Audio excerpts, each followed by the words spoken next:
Eieieiei. Jetzt guck, hier ist da. Hui, das ist ein Riesenkempe, der da liegt. Da müsste ich weg von da. Vom Mutzenbecher, schau. Stossehen ist der Steh aus dem Weg da raus.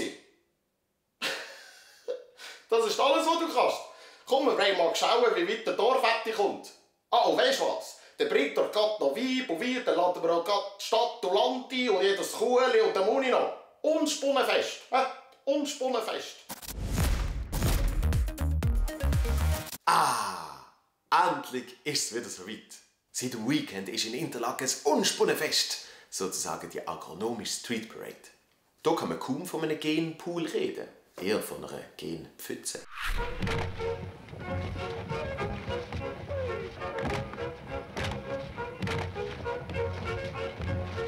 Natürlich wird am Unspunnenfest schon mal geschwungen und der Gewinner von der Schwinger ist dann der sogenannte König von der Fidget-Unspunner.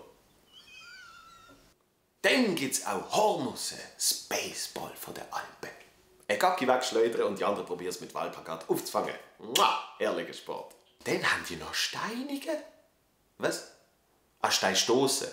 Ja, nur weil dort vorne kein Ehebrecherin liegt. Was? Schwanefingern? Fahne schwingen. Macht der Baschi mit?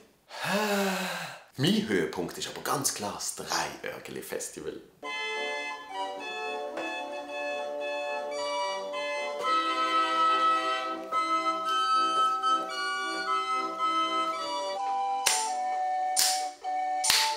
Apropos Musik. Am Samstag tritt noch Gülle auf. Wow, sehr speziell. Gut, halt ländlich. Was? Gülle?